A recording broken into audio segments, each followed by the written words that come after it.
Hey everyone, welcome to episode 58 of the Bonehead Podcast, where we talk all things Blood Bowl.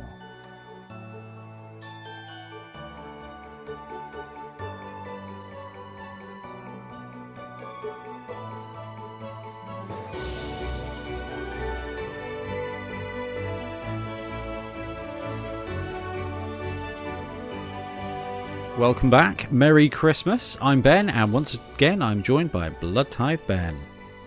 Hello, happy holidays, Merry Christmas, regional equivalent, seasonal equivalent. I've decided that I'm just going to go with Merry Christmas because I'm pretty sure it's not oppressive or anything. I know there was a whole period where everyone was like happy holidays, but I'm like, Christmas is more of a capitalist thing now, isn't it, than anything else? It is, yeah. It's more capitalist than religious, so let's go for that. Everything's closed. It's present day. Happy present day. Yeah. Hopefully you all got Blood Bowl, all the equivalent, under the tree. Again, all the equivalent, because it's been a garbage year, so hopefully you've got something fun to do. Now, we're dropping this episode on Christmas Day because we thought, you know, hopefully you got up, you saw the family, you got your toys. Now, at some point, you're going to have a little bit of time to chill out, and we thought we'd just give you something nonsensical to listen to. And talking of things you're going to be listening to, Ben, what are we talking about on today's episode? Today, we're going to be going through the 2020 Bonehead Awards. And alongside that, we're going to be talking about what we're hoping for in 2021. And also, we'll be going through the box set giveaway that we revealed in the last couple of weeks. Yeah, we're going to be doing that. That'll be quite entertaining. We had like nearly 700 comments, I think, on the video, which was pretty, pretty cool. And the vast majority of them were really great ideas and ideas of things that people want to see for next year. So we'll talk through some of those a little bit later as well. So normally we'd go on to Blood Bowl news. So Ben, I think let's just talk straight about it. Nothing's really happened. Yeah. No, we're having a look. We're just like, is there anything new? Like, there was Scroll. No, he was old news. Yeah, we talked about Scroll. We haven't had any more updates. I mean, it's Christmas. Everything goes completely dead at this point of the year. Yeah. People aren't working. You know, people have time off. Things close. Everything stops. But I'm expecting we'll see some Kickstarters kick up in kind of January time. And, well, I'm hoping that we'll start seeing some Kickstarters fulfilled in January time. I think Vortice is due to ship their Khemri team sort of January, February. And so's Punga, I think. So I think there's the Grebo Orc team, which I think is in progress. I think it's current at the time we're recording. I think it's the boats are out. Oh, cool. I actually really like those. They look a bit World of Warcraft. But yeah, I really like them too. I think it's the goblins that do it for me. They just look like Pathfinder goblins. Yeah, very proper like fantasy goblin. I just really like them. Yeah, they're all really stocky, and I like that. I like a model that has bulk. It's normally just like muscles, isn't it, Ben? Yeah. Or are we going with bulk now? Is that? We call it bulk because then it's a bit less like, I don't know, risque.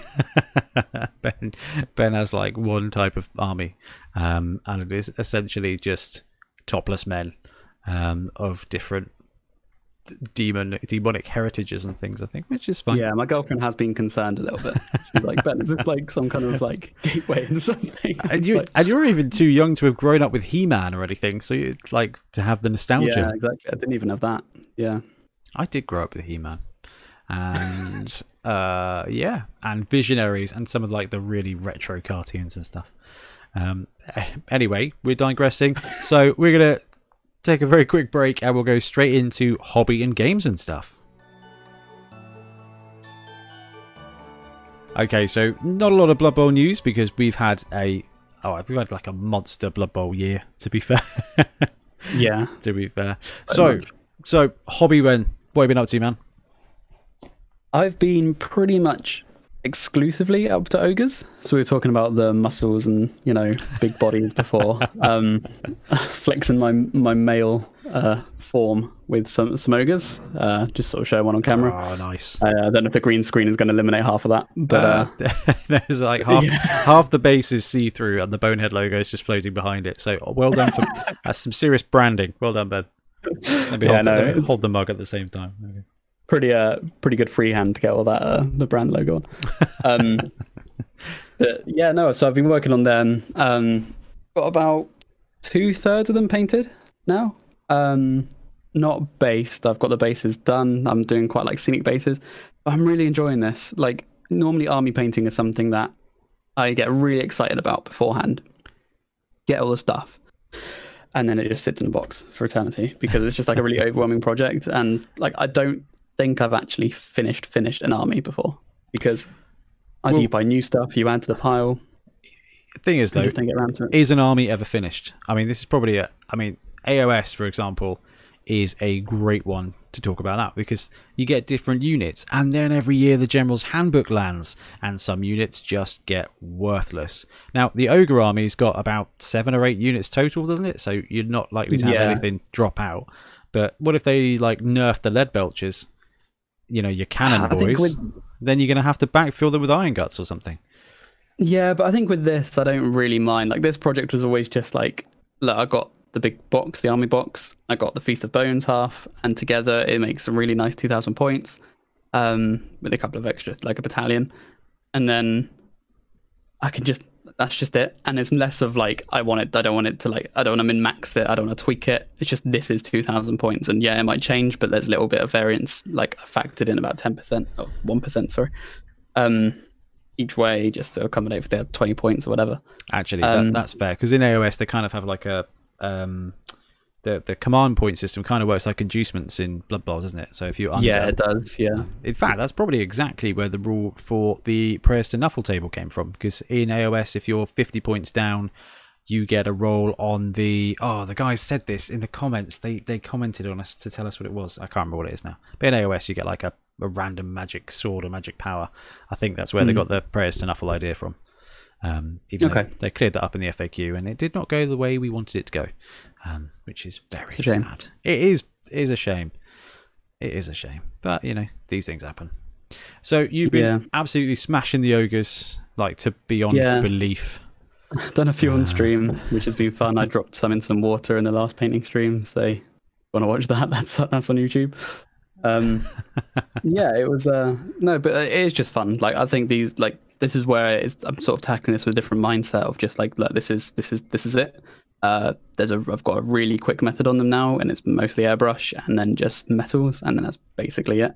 And they look, I think these are actually like, this is the best looking army I have, and it's the fastest army I have to paint. It's even faster than orcs. So I'm expecting the Blood Bowl Ogre team will be painted up in no time at all then. Well, I don't know, because I want to take more time over them, and it's a bit different. But I mean, I to be fair, I have pretty much painted all the ogres. It's just the Noblars, which I'm sure, I've painted the Snotlings before, they don't take that much time at all. Say Death Guard green spray. Well, you've got an airbrush. You didn't even need that. Just pile on the spray and then Agrax and you're done. I love the little Snotling team and stuff like. Did you see that the Snotlings were one of the options for the Games Workshop Select a Model of the Year thingy? Oh, I haven't actually gone through that yet. Yeah, I didn't see. Yeah, that was my vote, because quite frankly, it was like best mini of the year by Games, by Games Workshop. Interestingly, something we'll be covering later. But one of the options was the Snotling team. I was like, wow, that's great. 100%. Which is actually, thinking about it, the models are great fun, but building the building the pump wagon is horrible. So I don't know if it deserves to win, but voted for it anyway, because that's just the right thing to do. I like that. So been working on the ogres. So what's your Christmas gift to yourself? Is this it? This is basically it. Yeah, I think me and Ian were discussing this about like buying like Christmas hobby stuff. I tend to avoid that just because it's like throughout the year I get what I want. I feel bad if I was like sort of, if people were to buy it for me, it might be something I already have, or might just not have need for. It's always awkward, isn't it, when you have like a hobby that's quite niche, with people buying things for it. So I've just said, look, just get around it. If you want to get me something, be it drinks or food, and that's going to make me extremely happy. So I think when we were growing up, we were big Games Workshop people, so like we played all the games and everything. And I think you get those years where like the aunties or something, or your parents even just go into Games Workshop and they're like, well, I think he likes this, and they're like, brilliant, what you need are Space Marines. And then you're like here with your high elf team, or with a high elf army, whatever, and they're like, cool, we got you this box of Devastators. Like, that is that's devastating.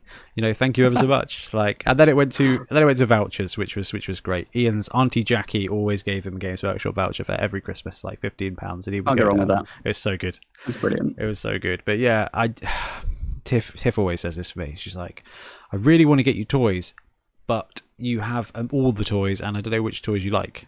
She came close one year. I can't remember what she got me. It was pretty cool. It was close, but it wasn't quite toys. But there's a board game sized box that arrived from Wayland Games, right? Okay. Yeah, actually arrived. Yeah. So this was impressive. This was weeks ago. She was like, "Oh, that's your present," and she was like, "Did you see where it was from?" And I was like, "I did," and I have to say that was risky. She was like, "Why? What's wrong with Wayland Games?" And we're still talking about it now. No, actually, I think they've upped their game. And I was like, "Oh, did you go through eBay? Like, because their seller, you can rate it and everything." She was like, "No, I just went through the website, got it straight away." Anyway, I think I know what it is. It's not actually Blood Bowl. I think it's the new season of Pandemic. Because there's a Pandemic, which is like the Cold War one, which is very... Season 0, isn't it? Yeah. And it's like, it looks really cool. I think that's what she's got me. If it's anything else, I'll be very happy. But this is quite cool.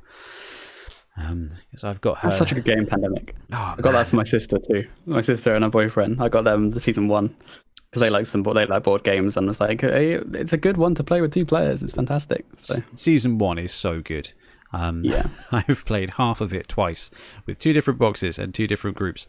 I remember we played with... It must have been years ago. Like either before Blood Bowl, maybe we were playing it on like the off week. Like the first week of every month. We didn't have the cafe, so we'd go around Craig's house or something and we played it, and man, some of our cities just got wrecked. Pandemic Legacy is amazing, like but this is like horrific. But this weekend towards the end of last week, obviously the COVID thing was like, there's a new COVID mutation. This has happened. The borders are closed. And I'm like, this is like, at first, the whole pandemic thing felt like a bad movie with some failed actor, probably was on Star Trek. The kind of movie that you flick through and you're like, hey, I recognize that guy. It's the extra who died in episode 75 of Star Trek. Now he's a lead in a movie with Will Wheaton. And who I'm not, Will Wheaton. But yeah, and... I saw this. It's mutated and it's changing and the borders are closed, and I was like, wow, this actually feels like bad now. This is in Pandemic where you draw that card. The tier system as well doesn't help with that. Exactly. You bid a load of stuff, everything, and that's it. I have to discard a card to go to the shop now. Anyway, I know where you are, so you must be you're still tier 2, aren't you? Yes, yeah, we are. You're on the board. Yeah. You're on the borders though, Ben, aren't you? Yeah, and like where my parents are as well is like, if you drive 5 minutes too far, it's tier 4. It's just like, gotta make sure they overshoot it.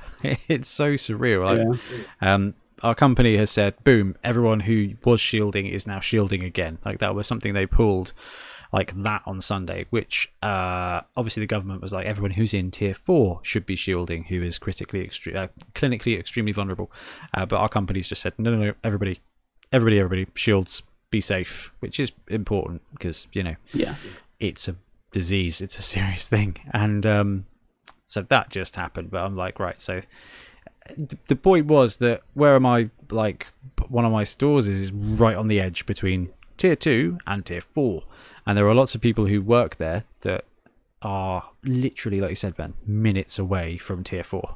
So it's like, well, you can isolate, but you have to go to work. It's like, well, they live in the next street. It's really weird. Yeah.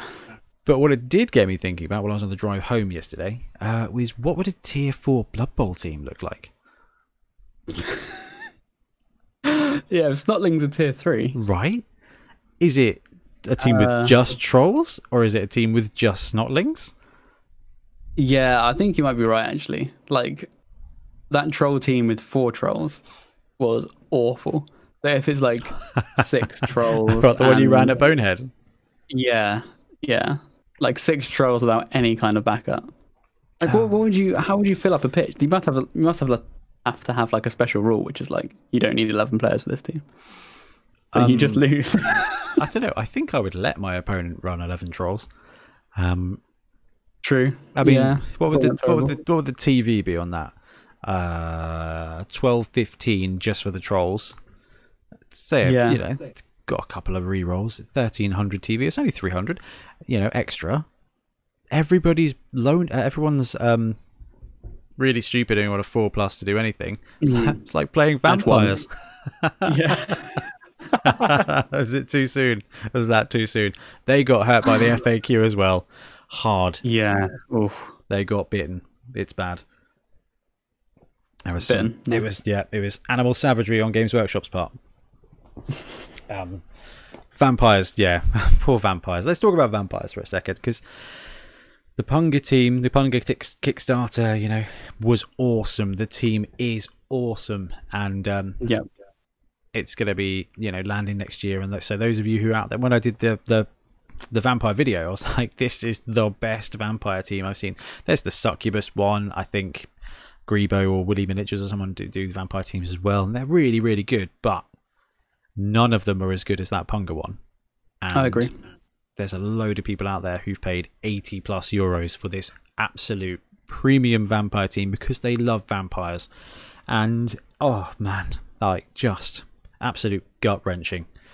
I think we were saying the other day on a previous episode how we like stuff like the NAF is really good because you can have this independent say on rules, which is generally like community adjudicated. Yeah. That's the right word. But yeah, it's like, I think this is a good place or a good example where something like that is handy, because the NAF could say, well, actually, it counts for Hypnotic Gaze and it overrules it, and then it's all good. Everyone can play that again. Whereas I think Games Workshop tend to have the more corporate. They can't just keep changing stuff because it reflects badly and all of that. You know what I mean? Yeah, I mean, I think it's because they don't have the miniatures that, I'm not saying they don't care, but they clearly don't care. So, no, exactly. No, yeah, like they can't, like, it's detaching the rules from the product. They're not losing out. They're not losing anything by having a team be unplayable. In fact, I guess, like, the pessimist in me, although to be fair, Games Workshop are not perfect, but I'm happy with them this year. They get a reasonable grade. They're far from underperforming. I wouldn't be performance managing them. They're the kind of employee that turns up, does a good job, but is occasionally odd. And you think maybe don't hang out with them because they can't be trusted. But like, off piece, I am shattered. I am like on caffeine. I am caffeine right now. But no, I kind of expected all of the teams of Legend to be nerfed a bit. Not like that. Yeah, not like this. Yeah, it's like the Matrix movie. I don't know. I guess I did actually. I expected all of them to be hurt in one way or another, and only Vampires was, which is quite sad. But that does mean that there are 28 other viable teams. Like there are no. I mean, Ben, the teams that are in the Blood Bowl 2020 rulebook and the NAF expansion teams and the teams of Legend. Other than Vampires, is there any team there that you just think is just unviable in one way or another? Not unviable, no. Unless you count like Stunties are in a league of their own, aren't they? Like Snotlings, like you're probably not going to win like the vast majority of your games, but that's kind of their design. Yeah, there is a game plan with Snotlings. Though. Exactly. Yeah. You're right. It isn't to win. It's just to have a massive lol. Yeah, they can still all move, which is already a good advantage. Yeah, you can still use your players. I guess we're back on that troll team again. Yeah. No, I mean, no, but I guess what I mean is like you can do stuff. You can do the stuff the team is there to do. Like goblins are there to cheat and do stuff. Halflings are there to be thrown around. Snotlings are there to just have a pump wagon and some trolls and some dudes and just try and run on the edge and die and just have a laugh and swarm your team. And I think every other team has a really clear outcome, and Vampires just feels beyond unfinished. Nurgle is kind of in that, heading towards that, but I still think Nurgle could develop to be pretty brutal. I think that it's is just the early game which really hurts them. I think that is Nurgle's game plan. I think you're right. I think the plan for Nurgle is to just be miserable for a year. And then just murder everyone. That's pretty thematic though for Nurgle. Yeah, it is. Just like the patient power, you know. Yeah. It sucks at the beginning. It super sucks. And but then you are reborn. You get used to it, and exactly. And then everybody's got Mighty Blow and Block, and the Pestigors are awesome, and you outlast everyone else. Yeah, and the Beast of Nurgle has now got Pro because you just saved 12 SPP. It is only 12 SPP as well. It's only 6 casualties. Bad, that's more than I've ever seen a Beast of Nurgle get. Yeah. So. But you run a couple of seasons, it's gonna accrue some SPP, and when Blood Bowl 3 lands, I mean that's going to be really interesting because you can jam some serious games in online, whether it's Fumble, Blood Bowl 2, or whatever. So I imagine that when BB3 lands, you're going to be able to, get 20 games a week if you wanted. Yeah. It's coming on Switch as well. I think it was the latest news that's coming. We don't know. Yeah. We don't know. Really good. Yeah, I'd get Tiff playing that. That'd be sweet. Yeah, play in bed. It's great. Yeah, she'd. It'd be good fun. So Vampires hurt. The rest of the team's good. People are completely and utterly mixed on Slan. It's quite funny. Like whenever there's whether they should exist or not. Yeah, there's a big movement to be like Slan are gone, please stop trying to bring them back, which is really tough because there's a chunk of NAF players that play Slan, and it's really interesting because like the Games Workshop purist in me, not Games Workshop purist, but Blood Bowl is a Games Workshop game, and there are thousands of people who are coming into Blood Bowl in this edition because it's a massive influx, and they're like, what the heck is a Slan? What the heck is a Slan? First of all, what the heck is a Slan team? Like, expecting them on big chairs floating across the pitch, I imagine. Yeah, because it is so far removed. So there's a big there is a large outcry that's just like Slan need to go away, because no one knows what they're for. And actually, Blood Bowl came out and Slan were around in the early 90s, and that is now a forever ago. I guess, and because they haven't got miniatures, I don't know. I still think Games Workshop's going to bring them back. I think they know that the retro market is massive for them. They've seen it with Blackstone, with the Amble and the Beastmen with guns and stuff. The Zote, they have absolutely. There's a lot of Slan, right? Yeah, and there is like this massive rumor, which is unusual. It's not new of squats coming one way or another. Yeah, because they've turned up in Necromunda and things. So there's all this old stuff from the 90s and late 80s that they're bringing out because it's new. It's incredibly copyrightable, and which they have a passion for. And the old timers are like, oh sweet, this is cool, which creates buzz for this new thing. And I think that's something they struggled with AOS. Is they release new armies and it's like, I have no investment in this. There's no buzz about this except the rules, except the game. But when they bring back something that has theme, you get a natural buzz from, oh, this is cool, this links back to this has got history, this has got this. Yeah. These are in a book I read 10 years ago. Instead of, this has a cool mechanic that I can power game to stop my friend from ever playing against me. Which fortunately Blood Bowl very much doesn't have, and I think Wood Elves have been balanced to the point now. I think it's only Amazons that are going to be a problem team in the meta, and they were never they were tier 1, but they were never unbeatable. Like I've beat Amazons many times, and they're slippery. Just knock them down, and then it's game over, right? You just got to just throw a load of dice against them, and just play your game. Like go with your game plan against them. They can't really do a lot to stop you, except punch you and not really be punched back. Like that's not much of a tactic, and anybody who's movement 7 or more is just going to run away from them. So Skaven, that's everybody. So yeah, it's an interesting one. Oh, anyway, I don't know, hobby maybe. We're talking about what have you done? What have you done hobby wise? Oh, it's been. I started painting my Necro team. Got my ghost, which is ironically invisible or semi-invisible because of it being nearly greenish. That is incredibly apt. Good job. For painting green things. No, it's Nihilak Oxide, and it didn't go very well. So I've undercoated the Necro team. They're brown. because I love brown spray paint because it does all the job for you. And started doing some flesh skin tones. I started building and converting the nobility team. Did a head swap, did a couple of hand swaps just to try and get a little bit of flexibility in that one. The printing hasn't really slowed. I've just moved on to Christmas decorations because it's that time of year. So I did the glitter spray today of like an entire tray of Christmas tree decorations for my managers at work. I'm going to be like, hey guys, good job this year. Thank you very much. Have a tiny little toilet roll that says, I survived the toilet roll crisis of 2020, which is incredibly ironic because you'll never guess what we nearly ran out of today at work, Ben. Really? That would have been poor timing. We're down to the last pallet of toilet roll again. And I was like, are you kidding me? Are you kidding me? And the other one that I find is absolutely amazing. So, you know, there is a food shortage at the moment, Ben, because the ports are closed. Right. Oh, yes. I heard this. Yeah. So it's causing more panic buying and everything like that.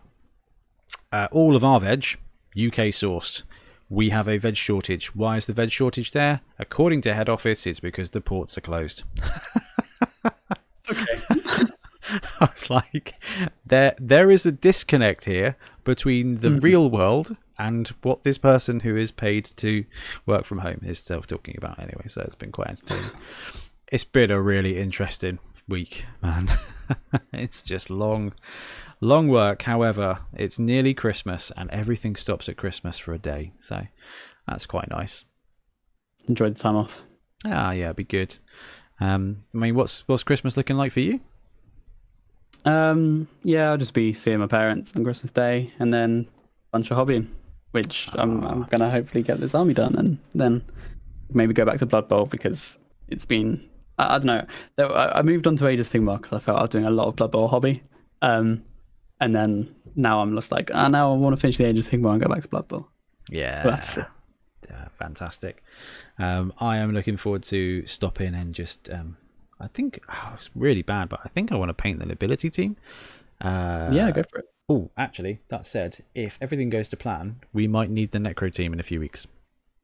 So I should probably do that. Yeah.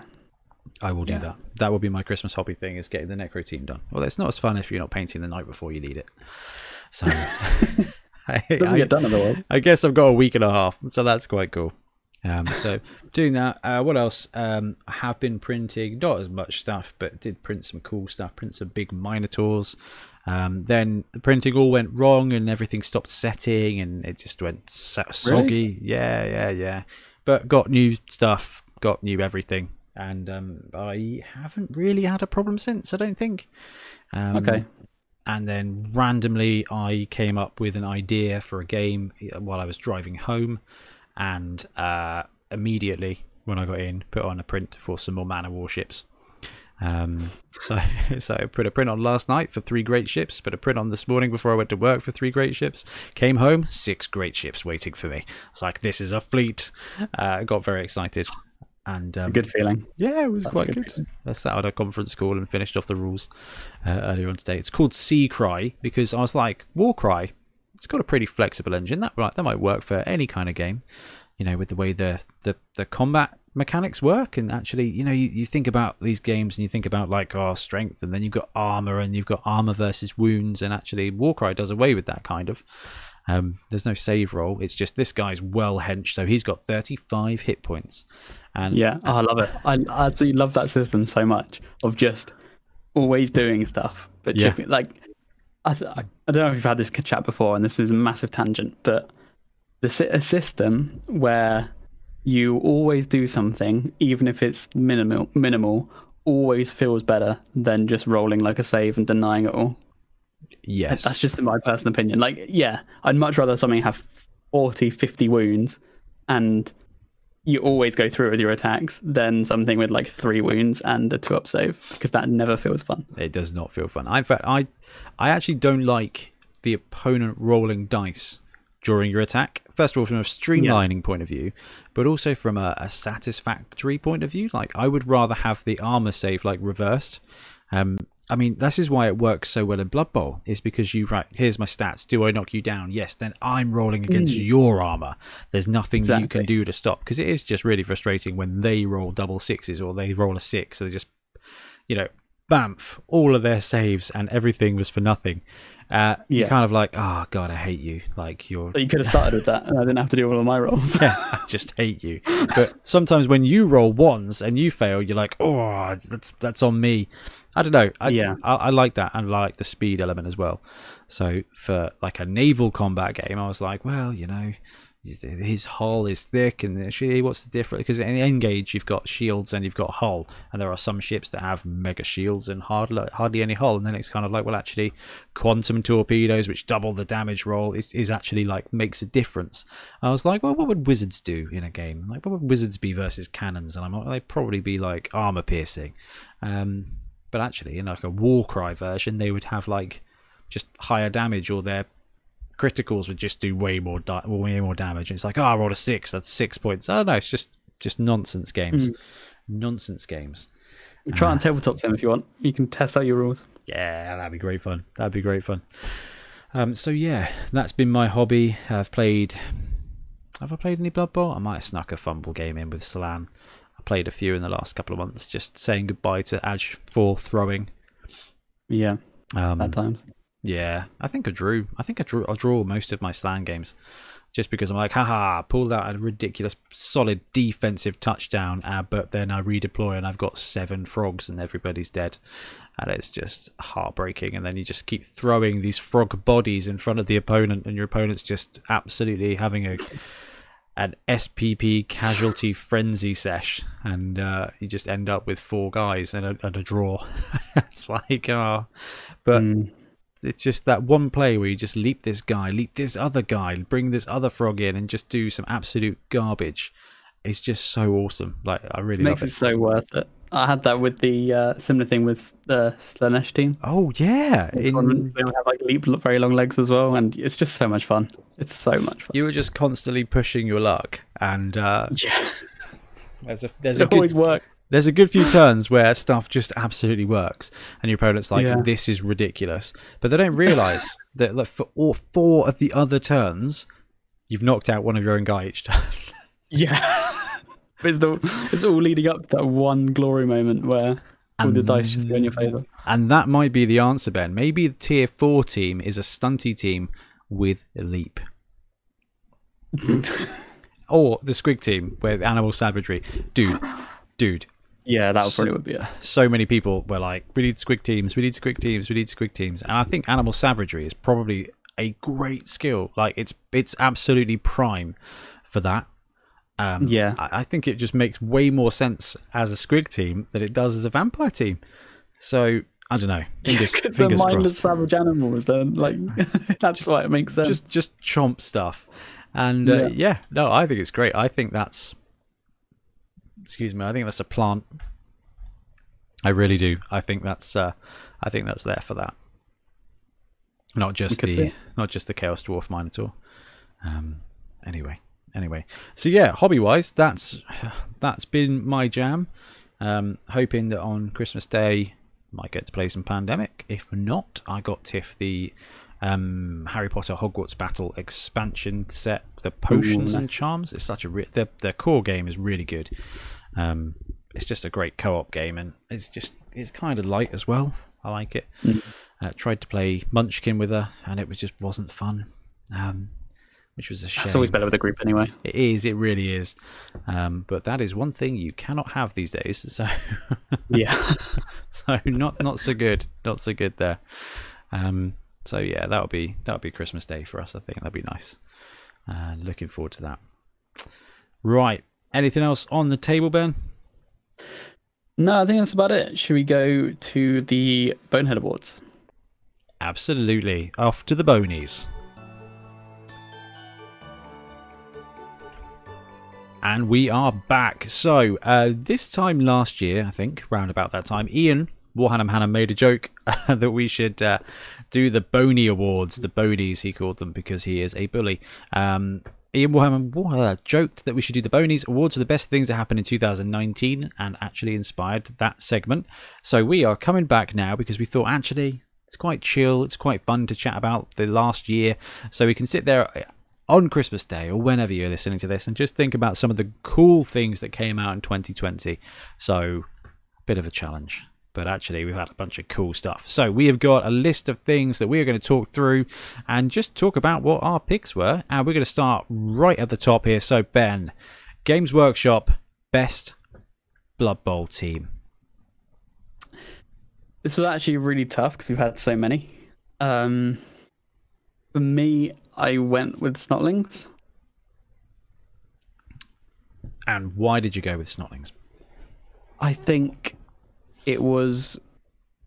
I think there's a couple of things. I think, one, because they were just so sort of like unique and original. I thought all the models were so well designed. I thought the pump wagons were excellent, even if like a nightmare to put together. I think just like out of the box as well, it's just a really fun team to just like have, build, and then paint. I just thought there wasn't, well, with the exception of the pump wagon, there wasn't a bit I didn't enjoy with it. Yeah, I just thought they were really solid. It was close between them and a really, really close runner-up I have is Black Orcs, because I think they're just so good. But I think Snotlings really took it for me. What about you? Yeah, absolutely bang on, actually. So we've had quite a few teams sort of come out this year, most of them in the last few months. I think probably because of the whole shipping issue we had in, the year. Yeah, the Black Orc team, absolutely brilliant. I think it's the goblins in the Black Orc team rather than the Black Orcs. The Black Orcs are fine, yeah, but those goblins are wicked. And I don't know if it's, I guess it kind of ties in with the thing we talked about with Grebo earlier, is that they just got so much mischief about them. Mm-hmm. That I want a lot of personality. Yeah, I want them to become. Yeah, I think you called it there, Ben. I want them to become a sports personality. I want this one goblin to get accurate and just become a passer, just a quarterback, just a goblin quarterback, just something cool like that. But I think the Snotling team, the Snotlings, just the fact that it's a new team that is just, it's got so much character. I'm well on board with that.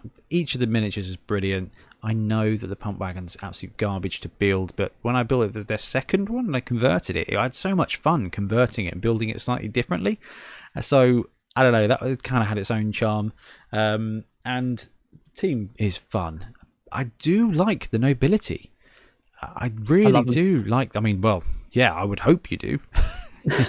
She went straight in there and painted our pre-release version. A shame the ogre doesn't massively match up. Needs more feathers. They need to produce like a feather sprue. Yeah, it was the one thing I think that really just took it back a little bit. But I guess it's already part of the team. Like the team, that was just a bonus in the box, really. I see it. Yeah, that's so true.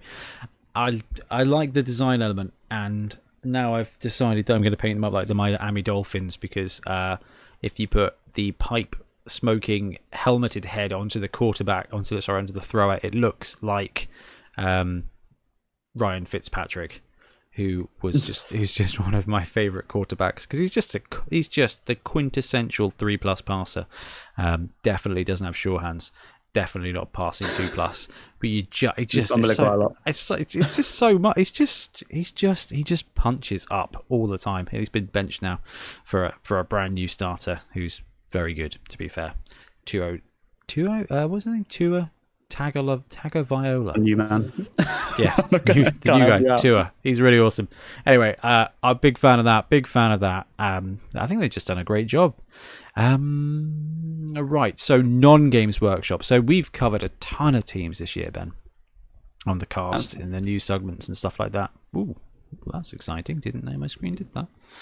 That's very fancy. That's the most Star Trek thing my PC's ever done. Sweet. Anyway. Star Trek. So, pour you a cup of Earl Grey tea in a minute. Yeah, I do like Earl Grey every now and again. I got judged for drinking wine on one of our short story videos, so I'll do something like that. Yeah, I was like, you elf. I was like, that's right. I thought that was quite good. I can't remember who that was, but that was quite entertaining. So, non-Games Workshop team, who did you have, Ben? Okay. Now, this is entirely up to you. Do you count Kickstarters that haven't come out yet?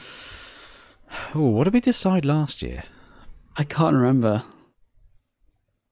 I think it's only fair to say either a Kickstarter you have backed or a Kickstarter that you've received, because I do think that both of those are newsworthy, because either you're excited because you're backing the Kickstarter and that's that news point, or you've received it, which means it is eligible again for trade. So it kind of, Kickstarter's got better because you kind of get 2 releases of the same product. It's basically just like a pre-release. So yeah, I think team that's been designed this year or that you received this year, I think whatever. Okay, so for me, if you're counting that, I'm going to say it's the Punga Vampires, which we alluded to earlier. I think for me, they're the coolest team, best looking team that's been revealed this year. But then if I had to say received, it would be the Pirates. Was that this year? I can't even remember actually if they came this year. Yeah, I know. This year. They must have come this year. Yes, because you got them and painted them up ready for the tournament that didn't happen. Yeah, I always forget this. Yeah. Oh, yeah, and you kept dodging your clan rats around. Oh, stressful. Yeah. That's so stressful. Yeah, in fact, watching you play that Slanesh team was stressful as well, because it wasn't just dodges, it was leaps as well. Man. It's got to be done. That was great fun. That was really good fun. Yeah, I love that. So we had some really good ones this year. The Punga Kickstarter had 3 legitimately brilliant teams, and Necro, can't wait to see that. And the fact there's Khemri and Vampires that did both come out, because there was a period of time we were like, ooh, these teams are dead, no pun intended, and we're not going to need these miniatures. Like, what are we going to run them as? Like, oh, you can run Tomb King's kite, how do we do this? So the fact that they're good to go is brilliant. The Vortice spawn was awesome as well. I really enjoyed that. But I think if we're going to include Kickstarters that have funded during our period of time, then I'm going to have to go with Norba. And I know this is going to sound like shilling a little bit, because obviously, I just think Norba Miniatures did their Kickstarter, and first of all, a big chunk of the Kickstarter was Warhammer Fantasy Battles retro stuff, like some awesome cavalry, but a full third of the backers was for their Blood Bowl teams, and the Blood Bowl teams are brilliantly sculpted. The Bretonnian one and the human one, and they were €25 for 16 people. It's just huge. There's so many points just for that. Yeah, the sculpting's lush. I don't think the sculpting is quite as nice as something like Punga and stuff like that, but it is really not far off. Like Punga's A+, these are A-, and Games Workshop sits around the B+ to A+ level. They vary quite a lot. So I just €25 for 16 players. That's 2 teams for less than, for almost half what you pay for another third-party thing. So the Punga stuff, 80, every third-party thing, £80 per team. You can get 3 Norba teams for that, and they are on the way to being as good. So I cannot wait for these to come out next year, because of the amount of support that Norba had. There's going to be more Blood Bowl teams coming, and more. And while they can't quite. They don't quite have the funding that Games Workshop do, and they don't quite have the the market dominance, I guess. But what they're producing is awesome alternatives, so I'm really excited to see where that goes. But if we're talking third-party teams I've received, the Fanath Dwarf team's awesome. Yeah, I agree. I think the Fanath Dwarf team was really good. I just think wasn't quite up to par with some of the others we've had this year. Oh, it was. The bar has been set so high from third parties; it's insane. I think it would be safe to say that Punga are the toppest of tiers for third party Games Workshop. Yeah, for third party Games Workshop, for third party Blood Bowl. There's Grebo is really close, Fanath is close at times, and then you've got Norba and stuff like that, and then you've got all the other ones. So there's an absolute ton of stuff out there, but Punga is really up there, and that's why it's so cool that they're doing the 3D Jobby Watsits now, the 3D Patreon, so you can just print your own pirates. Yeah, That's so exciting. Yeah, and they print really well once you get the settings right. Like, I haven't had the chance to print one yet. Have you? Yeah. Oh, you have. Of course you have. You've done like the blitzer and yeah. I did the runners and the blitzers and stuff. They are large, but the actual Pirates miniatures are large, I think. But they are, yeah. Not like I think you said, Ben, like not noticeably large. I think the nobility team is a bit slight. Did you find that? Yeah. When I was making some more linemen from the human kit, and they are a little bit smaller. Yeah, than the humans. They are a little bit smaller. I think that's just because the humans have the Space Marine shoulder pads, don't they? So. Yeah, just Terminators on the pitch. I love it. Yeah. Okay, cool. So the 2020 Bonehead Awards go to the Snotling team for Games Workshop, and it's so close, but basically everything Punga does. and Norba. And Norba, yeah. It's some great stuff. So best star player or big guy, Games Workshop or third party. So this is a massive, loads of different stuff out here. What did you reckon for this one, Ben? For best star player? You take this one first. You take this one first. Well, mine is a bit of a moot point actually, which is very sad and exciting at the same time. So you guys, if you've been watching the channel for a while or listening to the podcast, you know that I love Windsor Chog. So my favourite big guy miniature of this year is the Minotaur. Like, it is a delicious model. It's so much fun to paint, so much fun to build. It's got great, just awesome. However, Windsor Chog are, if not closed now, are closing because he is now working for Games Workshop. Which is great. Yeah. We're going to start seeing Chog models in plastic. Yeah, I had a little chat with him. He doesn't know what he's going to be working on yet. He's hoping to get onto some Blood Bowl. He was like, I really hope I end up working on Blood Bowl. And I was like, well, so do I. So I was like, do not forget us. You know, like, don't forget us because we loved your work. So I think while there's been a ton of cool miniatures out this year, star players and everything, like just an absolute ton, I'm going to go with the Windsor Chog Minotaur because it's the last Windsor Chog miniature for me, really. I mean, I love the Glorial one. Even if the face paint went bad for me, it didn't look good. It was tough. I'm not quite as good. That. Yo, it didn't look good. It looked like she'd had a bad night. Or two. So tough one for me. But yeah, I'm going to go with the Minotaur. It's also the first time I painted like a teal black skin thing. I really enjoyed painting it. So it's just a special model. And I am partial to Minotaurs, as everybody knows. Yeah. Yes, you are. What about you, man? See, for me, I thought about this quite a lot, and I actually went for the Zote. Really? Now, I'm not going to get one. And I don't think I'd recommend many people do because it's really expensive. But if you're just going for models that came out for big guys and Blood Bowl, generally that is up there.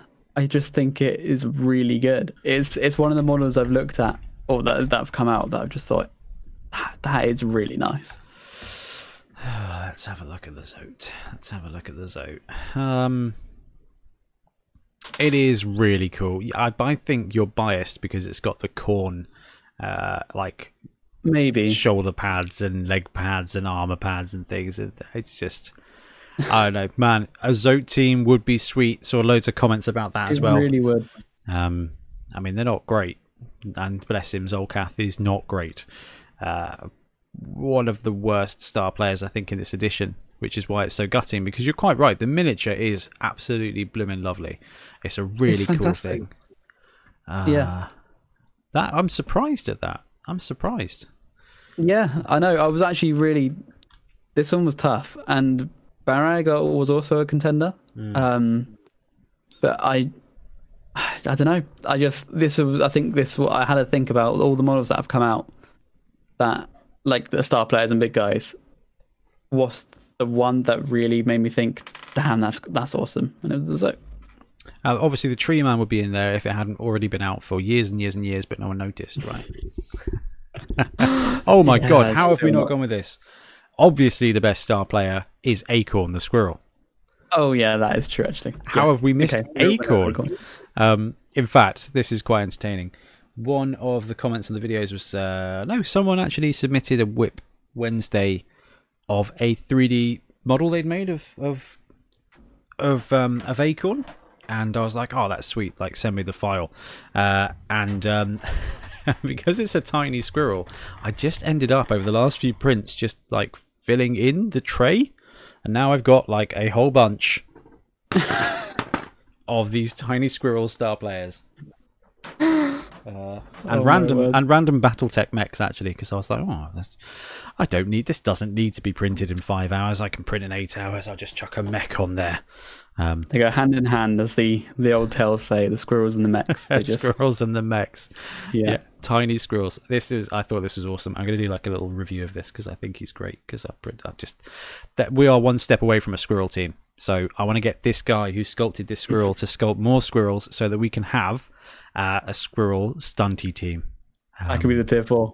That would be well, I don't know. I think they're pretty sweet, man. You know, well, if they're all Acorn, then yeah, it'll be tier 1. But that will be Acorn. What skills would you give a squirrel? I mean, not Acorn, because obviously Acorn is elite, but like Acorn the squirrel. I don't know. Strength 0. Strength 0. Are they going to have strength 1? Surely. Got to have strength 1. I don't know, I think like dodge, sidestep. I think probably sidestep. This guy's got dodge, frenzy, jump up. Oh, maybe leap, actually. Yeah. Oh, we have invented the tier 4 team. The leaping squirrel team. There you go. There you go. I think that's what we're going to have to bring out in January. For those people who barely want to play Blood Bowl. Yeah, I might put me off it now. It's like I might pass. Great. Yeah, Ben just goes into his garage and pulls out the dwarf team, ready to go. I guarantee Fanath sales went up during that 15 minutes where Amazons had war dancers. Guaranteed. Yeah, definitely. It's like, right, tackle time. Brilliant. All right, I'm surprised at the Zote. I mean, the Zote is a lovely miniature, but it is very expensive. But yeah, I think that's a great one, Ben. Well done. I completely didn't consider that. So some serious Boney awards there. What's the next one we've got? The best pitch.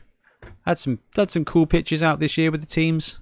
It's a bit of a throwaway award this time. What did you think? Mine's really boring. I went for the one in the box set.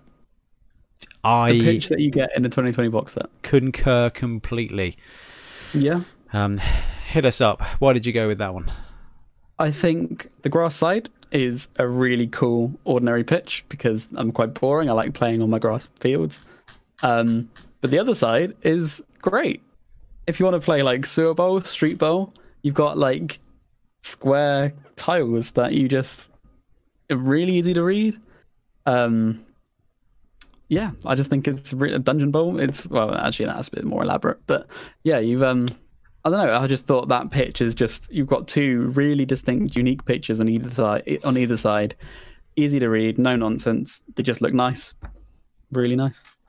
So my favorite Games Workshop pitch, I think, until this year, was easily the Dwarf and Skaven one. I know that's not my pick. My pick is the same as yours, and the reason for that is because although like some of the other pitches are so awesome and really intricate, the Wood Elf one from last year was sweet. The Lizardman one that was made of gold, it wasn't actually made of gold, but it might as well have been for the price it was going for. But the like the Skaven one had cool stuff on one side, but the Dwarf pitch, because it was stone, because it was clear, was just the best pitch to play anybody on, apart from maybe the one that came in the box set.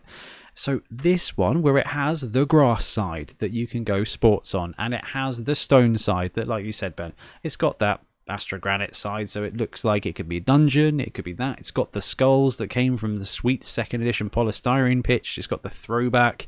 Yeah, I think that one is just an absolute staple.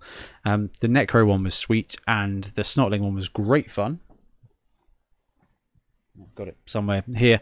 But just, I don't know, you don't mess with perfection when it's right there, and having, like you said, Ben, grass on one side, stone on the other, means you are going to get clear gameplay whichever side you go with, even if a few of the squares in the middle of the skull faces are difficult to see. That's a price worth paying for just Games Workshop on a pitch. Yeah, exactly. Isn't it? I just thought it was really solid. Cool. I completely agree with that. All right. So we've had quite a few Spike magazines this year. What do we have? We had the OWA Mixed Teams one. We had the Snotling one. We had the Necro one. And I feel like, what was the first team that came out this year? What landed before Snotlings? What came before Snotlings? That was the Mixed Teams. What came before the Mixed Teams? Oh my word! Maybe there wasn't one this year. Ogres was December. It was. I think that was the last one. Blood Bowl Spike. You might be right. Magazines. I think you're right. Which means we didn't have a new team until. Is that right? We didn't have a new team until Snotlings came out this year. Oh, the Spike 9. So what was Spike 8? Spike 8. I think you're right, Ben. I think that was Ogres. Yeah. It was Ogres. So that was last year. So yeah, we've only had a few this year. And they've been really good. But what was your pick for the Spike of the year, Ben? Probably same as yours. And that is the Necro one. It is awesome. Yeah, I thought it was really fun. Like, start to finish. I really liked the stories they had in there, like with Bryce Campbell. Was really funny. The pitch stuff and the league, the spooky leagues, was really exciting, and I know we spoke about that. And yeah, I just thought it was just a really, really solid one. It was a little bit late. I was reading on 31st of October. would have been brilliant. Oh, I know. That was such a... Oh, I was so close. Yeah. I mean, we were so excited because we were like, we've got a tournament. This is going to be awesome. They're going to drop this team on Halloween and it's going to be amazing and we're all going to have a great time. And it didn't. And we got it a few weeks later. Like, it was fine. But that would have been awesome. And I wonder if that was... I wonder if that was original plan, but actually... Spike was all the new rules, so I don't think it ever was the plan. Which is a little bit of a shame, but I don't know, it's worth it. But yeah, Ben, you're right. It's got great fluff, but it's also got all the rules and stuff that you would want. Like, we like having additional rules and optional rules because they're great fun to read. You'll probably never use most of them. But that little bit of game outside the game where you can theory like, oh, wouldn't it be sweet if I bought that doctor dude who gives your guys random mutations and then actually you keep it and you end up with a claw golem or something. It's just awesome. And they've got those rules there. They have the whole league rule as well.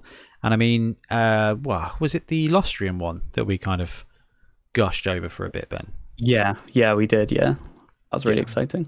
It was so cool, like, to have an entire subset league thing with these rules. So Spike 11 is just the best £10 in Blood Bowl, I think, because it's just fun, and it's not even £10. It's £7.19 from Magic Madhouse, and it's just I don't know. It was a good time.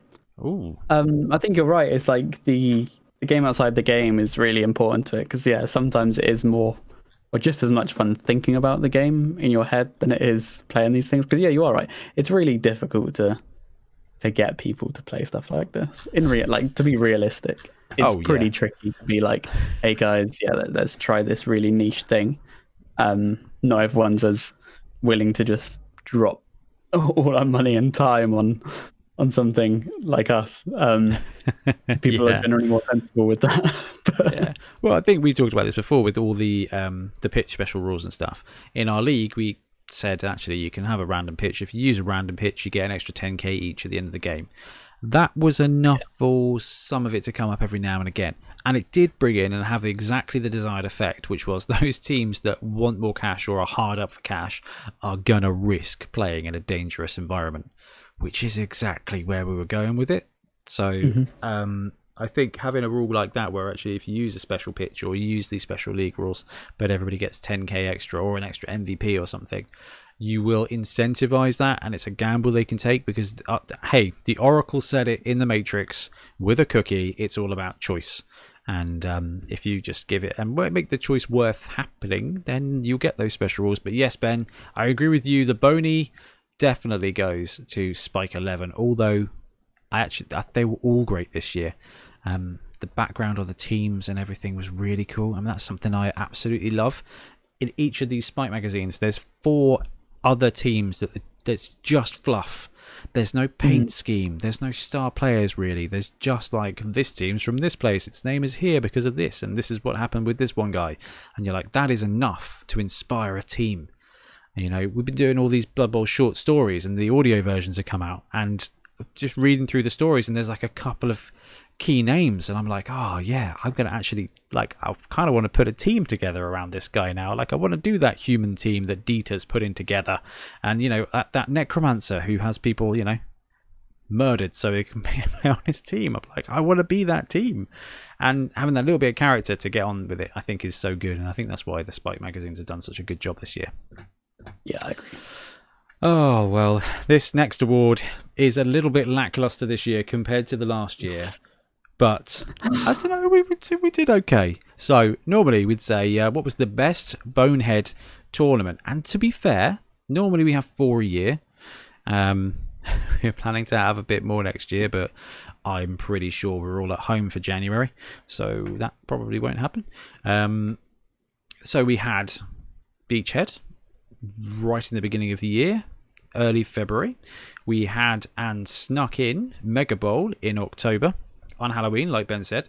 We also have Bonehead Bowl online on Fumble and Summer Sorcery. So we did kind of have 4 tournaments. True, yeah. We did kind of have 4 tournaments. We did our best anyway.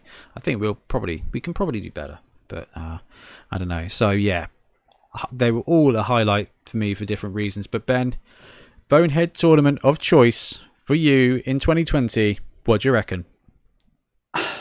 By quite a big margin was Beachhead. Beachhead was awesome. So awesome. So go for it. Explain yourself. It was just a proper tourney environment. And that's in the sense where we had so many coaches. It was huge. How many was it in total? There's 40. 40 coaches in this huge, gigantic room in the BIC with all the other tournaments going on, because you had like 40k in there, you had AOS, you had that Titan Owners Club like near us. Yeah. 80 within 40k scale, so it was just like with their Warlord Titans. It's man. But you know, it was just I think the environment, the atmosphere, everyone was just really lovely. I mean, you had your work cut out and you absolutely smashed it. Oh, thanks. Yeah, it was good work. And yeah, but yeah, I just thought that was just such a well organized, well ran, and just seamless tournament. Absolutely loved it. It was way more popular than I expected by a huge margin. So it wasn't really. I was expecting 24 or something. And yeah, to get 40, and then the thing is, afterwards, so many people were like, had no idea you were running this tournament at this event, which is it's really difficult to advertise Blood Bowl tournaments, even though we have a YouTube channel, even though we have a podcast, like, because there's so many people that just go on the Talk Fantasy forums. There's so many people that don't go on Facebook. Oh, excuse me. Jeez, nearly died. 2 seconds. Take your time. I'm not sure what happened then. That only go to these certain places or don't see stuff. And it's a shame that we're going through this pandemic for millions of obvious reasons, but also because actually that next year we'd be in a position to bring in so many new players to competitive Blood Bowl. And the great thing about Blood Bowl is that was an absolute celebration of competition. And we as a podcast, we focus primarily on nonsense. Like, we have historically anyway focused on nonsense special rules. What about this? What about this? New teams, like new stuff, let's shake up the meta and try different things out. But for Beachhead, we were like, just going to run a Blood Bowl tournament. We're just going to run a Blood Bowl tournament, play some Blood Bowl. We're going to have an extra big guy in the Fen Beast. So got these, we got the Bonehead element in there. We had the special weather table and things. We had enough, and still 40 people played. Had a bunch of games, had a great time, and like you said, Ben, it was at a convention. Like I can't believe this was in 2020. I can't believe we had a 40-person tournament at a games convention. And it was literally weeks before everything stopped, wasn't it? Maybe really 4 weeks. Yeah, it was like 4 weeks before. No, 6 weeks before. But yeah, it was that's great. I remember people saying like at the tournament, just, "Oh, we got that thing going around." I remember the tongue-in-cheek jokes. It was all like something China, something, and we were like, "Oh yeah." And then just a room full of nerds. It's just like, wow, kind of makes you panic a bit when you think about it now. And then 4 weeks later, we had that one in Bournemouth cancelled, and there was like 7.5 players going. It was just, it's just crazy. Probably a pretty small room. We've been really lucky with our tournaments because we snuck that one in. Hopefully, didn't help spread it. Being part of a massive convention, I don't know. Bournemouth's been all right, so I'm assuming it's fine. And then we had to cancel Bonehead Bowl IRL.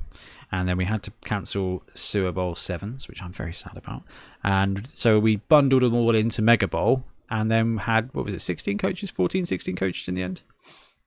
And we managed to play a socially distanced Blood Bowl tournament, well, in 3 pods of teams, 3 pods of players. And that was awesome as well. We snuck that in before kind of another lockdown and everything, and it's just really good that we've managed to actually have these tournaments, and they've been, so that's 50 something Blood Bowl players we've got to play with, and then on top of that we did a 32-man Fumble one and a 28-man Fumble one. So we've had a great year with nonsense and everything. I mean, Mega Bowl was the most nonsensical of tournaments, where there was nearly 500 teams, and it was just like everything you can imagine wedge in there. I was held back, and everybody said, "Ben, don't do Dungeon Bowl as well." But we had 7s and we had 11s, and it was great fun. And it went really smoothly. It was really surprisingly smooth. Yeah, it was good. It was great. I hope we get a chance to do more next year, but I think it's likely to be just more tournaments in pods next year at Entoyment. There's no big conventions going on this year, and I think it's just going to be 16 to 20 person events in pods of 4 or 6 to comply with the national rules, because it's the best way to do it safely. And you know what, if we can do it safely and give away a ton of prizes, which is what we did at Mega Bowl, mostly thanks to you actually with your sweet vending. That was awesome. You can both be on the next one. It was great. Yeah. Everyone gets a tiny squirrel. Or a Punga team. Why not? But yeah, I mean, Beachhead was awesome. It's something really special, and it feels like lifetimes ago now. I can't even believe it happened, which is strange. But yeah, I think that's a really solid vote for that. And I think... I don't know, I loved them all, but Beachhead was pretty awesome and was probably the last stress-free moment of the world. I was going to say, that tournament was pretty stressful for you. So. No, it was all right. We did all right. But, that was nice when that was your stress. We've got 40 people playing Blood Bowl and having a great time in a convention centre with 2,000 others, and oh no. Yeah. It was awful. It was wicked. It was really good. Okie dokie. So, Ben, best Bonehead episode / highlight. Ooh. See, I have a couple of things for this. Yeah. For me, my favourite episode we recorded this year was the new edition one with Ben Davey. Oh man, that was wicked. The where we talked about all the different teams and the winners and losers of Blood Bowl. The winners and losers. That was it. Yeah. That was really cool. Why was that your favourite then? I just thought it was. I thought Ben was great. Having the 3 Bens on was, absolutely confusing. No, it was. I think it was just really good fun. I think it was all. It was just fun to go through all the new stuff. It was all really hype. It was just really exciting. I just really enjoyed it recording that one. I thought that was just really. Yeah, it was just really fun. It was high energy, like you said. We were at the peak of like the previews and everything. And I tell you what, this is something that I really love about Magic the Gathering. is every 3 months they have the new set.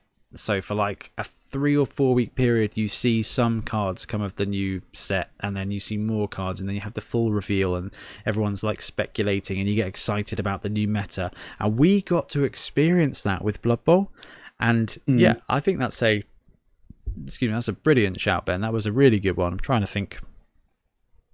find out when that one was. Probably would have been around August. 12th of August, episode 62 on the feed. Blood Bowl 2020 teams, winners and losers. Blood Tithe, Ben and I are joined by another Ben Davey, the Bonehead Bowl 2019 champion, to talk through all the teams now out. We should probably do another one of those with the new Teams of Legend guys as well. But I think that's kind of all like obvious. Everybody's a winner, except vampires. Done. Yeah. Smashed it. Somebody starts a standalone podcast. Yeah, just a clip on Twitch. Job done. I like that one. See, my pick. I'm actually second guessing myself now. I was gonna say the giant episode, but I think that might have been last year. Do you remember the giant design? Oh, design. Yeah, I do. It's funny that one. I mean, the story competition would have been my favorite, but it wasn't an episode. It is like 12 episodes. That was where I had like the two, because definitely like I guess talking through them was also a really good episode. But yeah, I know what you mean. It was like the story comp process was more than just an episode. Oh, that was episode 32 of the podcast, Hangover Bowl and Giant Competition. We talked through that. Is that right? Must have been. Must have been, yeah. Oh, come on. It was way sooner than that. Forever ago. Episode 32. Yeah, 24th of December. So it was this time last year. Yeah, this time last year. All right, so that one's not eligible. So I am going to say that my favourite highlight of the year, although we've had quite a few. I mean, filming some 11s games has been great. The Secret League, the Secret Sevens mini series was pretty great fun. Got to see your Were team out again, and the Undead team. That was pretty sweet. But the story competition has just been awesome. The spell competition we did in the middle of the year was amazing as well. That was so much fun. But yeah, I think the story competition, regardless of everything else going on in the world, was just awesome. I'm just sorry it took so long to go through everything, but the world got real hectic. So the ability to go through stuff, yeah, and then apparently the world has doubled down. But yeah, the stories are so awesome. And although I'm going to be hard pressed to get the PDF out for Christmas Day, I'm going to try. But we'll have to see. If it's not on Christmas Day, it'll be out very shortly after. So it's coming, guys, because it's just some awesome stories, and I just want to see more. Like of some of these stories, like the world. In fact, all of these stories there's so much world building going on, and that is what Blood Bowl is all about. Blood Bowl is a sports role-playing game. Like, you are role-playing a coach, role-playing a team, and a role-play league, and just these stories are they just deliver. All of them, whether they're just a little one about a coach shaving Skaven to play them as elves, or haven't had any bad feedback about the audio version of. Oh, actually, I don't know if it's out. Maybe that's why. maybe I think I've recorded it, but I'm not sure if I've edited it yet. Oh no, I've edited it, but I don't know if I've released it. It's the Legend of Wretch, because it's actually set in the Age of Sigmar realm, which I remember that one. Yeah, it's set in Akshi, the realm of fire, and the Stormcast elementals are in the background of the story, but the teams themselves at Blood Bowl. It's really cool. That was clever. Many depths. So yeah, highlight for me was the competition, was the story competition. Well, this one's a complete gimme. Best Blood Bowl news. Yeah, I wonder. Absolutely. The vampire team. Ooh. Oh, I think the Teams of Legend was probably the worst Blood Bowl news this year. Yeah. I really do. Not for a load of the coaches, but yeah, I mean, this is an easy gimme to to the new edition. Yeah, for sure, Surely. new edition. I tell you what, I'm going to give a secondary Boney prize here, which was the biggest tease or clickbait news that came out in Blood Bowl this year, which was the Spike 9 that had mixed teams written all over it, plastered all over it. So we had this period of time where we're like, oh my goodness, Bonehead Bowl is going to be legitimized. We're going to have mixed teams everywhere. It's going to be carnage. How is Games Workshop doing this? Are they doing it like Dungeon Bowl? No, it was just they just introduced OWA, and and then when they wrecked Underworld, and the world ended. Oh, that was chaos, wasn't it? Yeah, that was awful. Like, and then it all changed in Blood Bowl 2020 before anyone really got a chance to play a game except us. Fumble. That was quite good. Oh man, that's got to be in there for the Blood Bowl highlights as well. When you killed my gutter runner with a thrown goblin.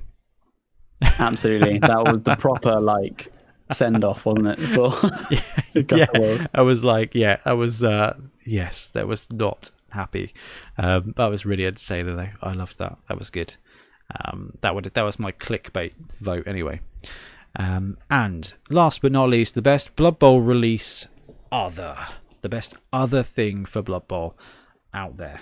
What do you think, Ben? This was a tough one. What have I written down for this one? Okay. Yeah, I had to think about this one. For me, this was the Stadium and Fans from Kraken/Fanath, because they both did fans. They did, yeah. You can buy the fans separately now from Fanath, but I think you can get the stuff from Kraken as well, because the pitch looks amazing and the stand and stuff looks really amazing. And I'm saying that now. I thought this was proper like Blood Bowl. Like, I thought it fit this category so well because it's like best Blood Bowl release other. I just thought it was like you totally don't need any of this at all, but it's just a lot of fun, and I think it's a really nice side thing to the game. Like, let's say you've painted your teams, you're not interested in any of the new teams, but you still want to do some Blood Bowl hobby. I just think having this is a really cool way to do it, and to get that in. And it's like a terrain project. Yeah, it's almost a shame they couldn't have kickstarted a plastic version, and found a way to just mass produce stands and stuff. I don't know, maybe that's something we should look at doing. Because, if you could... it'd be really expensive. But the thing is, if you could pick up a Blood Bowl Stadium for £60, I think people would do it on the regular. Because it's just an extra thing. But yeah. I you know what? It's hard to argue with that one. We've had a lot of cool stuff. I like the Wild Name base plinths. I thought that was pretty cool. I like those. Work well on my snotlings. I enjoyed that as well. There's just a load of cool stuff that's come out. The stadium was pretty sweet and very popular as well. Yeah, it really did well. I'm sure I'm gonna forget something, but I think I'm gonna have to go with that one, Ben. I feel like I'm forgetting something here, but no, I think that was probably the biggest one. That was the biggest one. So that wraps it up for the 2020 Bonehead Awards. We really do want to know what you guys thought. And when this podcast goes live, we're going to send out a list. So you can just reply with yours, and then we'll compile it and we'll compare what you guys thought compared to what we thought. I thought that'd be quite entertaining to do and see how wrong we are. Because I, for one, excel at being wrong and smiling through it. So a corporate job does a great job of that. So that's pretty sweet. So Ben, thank you very much for your bonies. Thank you. Right, let's move on to next year. And we're back. Ben's got a coffee. I've got 2 teas. 2 teas Greenman, I think, is probably a fair moniker there for me. So we are now going to be talking about, well, basically what we want for Christmas, asterisks, for Blood Bowl, really, in 2021. Games Workshop, looking at you. So this ties in to our comment to win competition, because we wanted to know what you guys wanted for Blood Bowl in 2021, and 697 people replied. telling us some cool stuff, which was absolutely awesome. Like, utterly chuffed. So what we're going to do is Ben and I are going to talk through some of the things we're hoping for in 2021 when it comes to Blood Bowl, and then we're going to look at some top comments and then run the random comment picker for the prize. So let's begin. I think we'll just cover a few things here. So Ben, 2021 Blood Bowl, what's the first thing on your list? I think I've given different answers every time, and I think each time I'm just like, yeah, no, this is it. I think ultimately my number one thing is kind of transparency and openness. So that kind of leads to things like a roadmap, structure from Games Workshop, being like, this is what we're going to do. We're going to support it. We're going to this is what we're hoping to implement. Maybe some periods of like beta rules or something like that. But just basically support and openness about what they're going to do with the game and the direction they're going to go in. Which sounds like a little bit of a cop-out answer, but I think ultimately new teams is great, but the game does have, 25? It's just like... Teams? Yeah, how many teams again? 27 plus the 2 NAF ones. Yeah, we're nearly at 30. Yeah, so it's like new teams is always fantastic, and whenever a team comes out, it's going to be super cool. But ultimately, the thing that I want, if you're going to go through everything, is just support and transparency about that support. I think that is an embarrassingly well thought out response. And loads of people agree with you. So I just looked at roadmap here. Orkster, I like surprises, so not a clarified roadmap, but at least some guidance on when to expect something new. For example, we now have an FAQ every 6 months. Perhaps we can expect a new team spike every 3 months. Which is great. He also goes on to say, at this point, I really like all the missing star players to return and life to return to normal, so we can get back to tabletop gaming and tournaments. Have a Merry Christmas. Thanks, Orkster. Obsidian Dragon says, what we need is a roadmap and Khorne, Slanesh and Tzeentch teams. Nice. Corey, roadmap showcasing what they've got in the pipeline. It's obviously going to support the new edition for a little while at least, and having an indication as to what there is to look forward to would do wonders to keep engagement up. Corey, that's well thought out. Mr. Tinyface went to town here. Oh, you're going to love this one, Ben. I want to see some sort of communication from Games Workshop about what's happening in the future, when and where and what's going to be released updated. A rough roadmap would be awesome. I also want to see more new teams. Witch hunters and their pilgrim hats are such an iconic part of Warhammer fantasy. How are they not in Blood Bowl yet? Would love to see a witch hunter / Cult of Sigmar team with witch hunter blitzers, warrior beast blockers, zealot linemen, and crazy glass cannon flagellants who are just as likely to take out your important blitzer or big guy as they are to get completely punched in half. That is insane. Mr. Tinyface wins the internet there. Nicely done. That is. How have we not come up with that? I think there is a witch hunter team in Fumble, naturally. Yeah, but not as fun as that one. No, that is fantastic. Yeah, I want that. That's like Ordo Hereticus. Stuff there. It's like Inquisitor. Witch Hunters and Inquisition are like the same, aren't they? Yeah, exactly. I love that. I thought that was really, really, really cool. In fact, Ben, I'm just going to pause for a quick second now. Sorry, just change the background there to make it easier for people to follow if they're watching the video option. So yeah, some great responses there for roadmap. I'm going to find it hard not to completely and utterly agree with that. We've seen it for Warhammer Underworlds. We've seen it for a couple of Games Workshop games. And I think, Ben, and you and I have talked about why it may not be something that Games Workshop does, because just in case it leads too much, or gives too much lead time for third parties to kind of jump on it, which we saw from Grebo Games. With the Black Orc team. We did see them go, ooh, Black Orc, we can do this. Smash, out comes the team. However, I don't know if Games Workshop are that fussed by that kind of thing. So they are the kings. They like, people are gonna buy them in droves regardless, right? It's their road show. It really is. I like that. And with that, and they do a pretty good job of not revealing the positionals, because like we didn't even know what the ogre positionals were until like the team dropped, for instance, and like the Snotling ones. I think that's great. And you know what, Ben? That's going to segue massively into my top pick. Well, not top pick, but first one anyway. To talk through about things I'd love to see in 2021 is more new teams, more reveals, and more speculation. And I know that this is like, I am obviously of two minds here. Like, I love Blood Bowl an unnecessary amount, and I love having the facts, I love having the figures, I love running the numbers and building up teams and brewing up ideas and talking meta and talking nonsense. But I also love that period of time, like you said, Ben, where the ogre team came out and everyone was like, that Noblar, he's got a bottle in.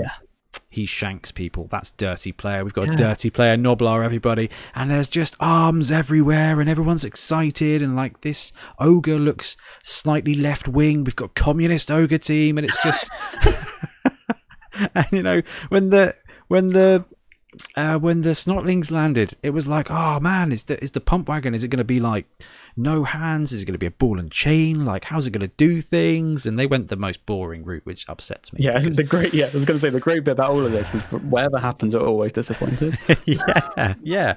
But you know, I mentioned the excitement that all the Magic the Gathering stuff happens, and that's my kind of like, I was Warhammer, then I was Magic. When, you know, Warhammer became uncool between the age of 17 to 23, and then it becomes cool again.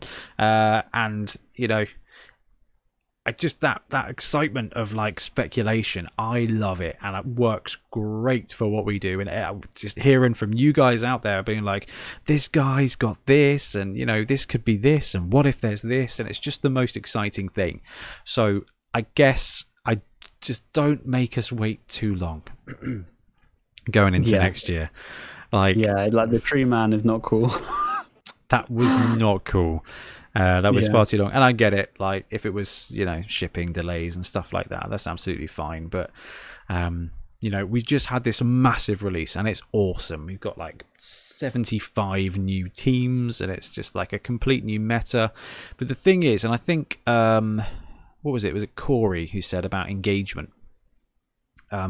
You need to keep that interest up, and because Blood Bowl is such a small pond, then actually just flicking a little thing out of it, the ripples that you can make from a little release are massive in our meta, in our game. So, you know, when was the release? November, December was the release. So if Ogres landed last December and we had Snotlings in August August, July, like, I just don't do that. Like, drop a thing every 3 months, keep the game exciting, because we're now at a massive junction in Blood Bowl, and I'm going to come back to this. I'm going to circle back to this in a minute. But where AOS players, where 40k players, and there are a ton more of those, where PC gamers are now like, and people who used to play Blood Bowl are now like, ooh, reset, like, this is sweet, like, let's get in, and they are coming in purely from a Games Workshop angle, and there's a huge community of Blood Bowl, and the majority of it is really cool, but Games Workshop are the driving force of the game, and we are just along for the ride. So let's get Games Workshop to brew that up and create more stuff. It doesn't have to rebuild everything by a long shot. There are a bunch of teams of Legend that still need teams, and there are a bunch of star players that you can land, like, and I don't mean it doesn't need to be a big release, but like, you know, Scroll's coming out, that's sweet. Don't make us wait till July for Scroll. Like, we've seen his rules, he's going to be reasonably fun, but that, you know, let's see what's next. Let's just always see what's next. So yeah, that keep that engagement up would be the first thing I'd want, one of the things I'd want. Okay, Ben. No, I agree. What else have you got for us? I think in terms of like teams, I kind of want to see the favored of expanded. Yeah. We have the chaos teams. I'm sure most people are aware, have the favored of keywords, so favored of ... And so in Nurgle's case, it's all favored of Nurgle, which I think is the only time it's ever used outside of Chaos Pact, where you just sort of pick one and it doesn't do much. I'd like to see that expanded, and I think something we generally might see quite early on in 2021 is some kind of chaos spike where they basically have rules for like Chaos Chosen and Chaos Pact and all these different god rules. That would be really cool. A load of people on the comment have said the same thing. Here's my wish list. This is Paul Thompson. Number one, the Teams of Legend to be made official. The other Chaos Gods to get their own teams, a Squig team. So his top three is awesome. David Bowman, Chaos God specific rosters would be cool. Personally, I think a few of the teams could be reworked to be much better and make more sense. Norse, for instance, I agree with you there. But yeah, man. I think with the Chaos God specific rosters as well, like I think that would be fantastic to have a Khorne team, Tzeentch team, Slash team. But I think you could just do it within Chaos Chosen, where because that's just a team with 2 positionals and a Minotaur. You could quite handily, like, say, Favored of Khorne gain this kind of like a Blood Demon or something like that, or Slanesh gain a Slangor, and you kind of just add a positional in based on the keyword you've chosen, and then you keep the rest of it. Okay, like that could be quite an easy way to do it. So I love that idea.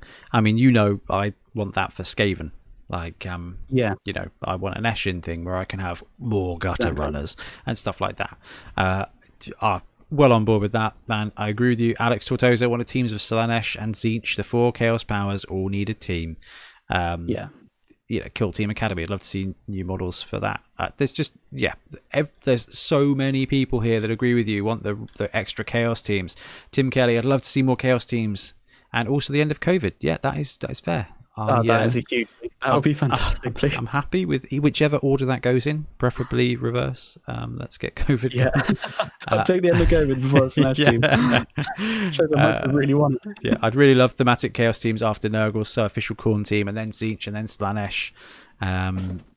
I love the Tzeentch team from Fumble. Oh, we've lost Ben. I love the Tzeentch team from Fumble. I think it's wicked. I started building that, and then the edition died. The edition died. So I think that's well, it'll come back. It can be packed. I like that one, Ben. I like that one a lot.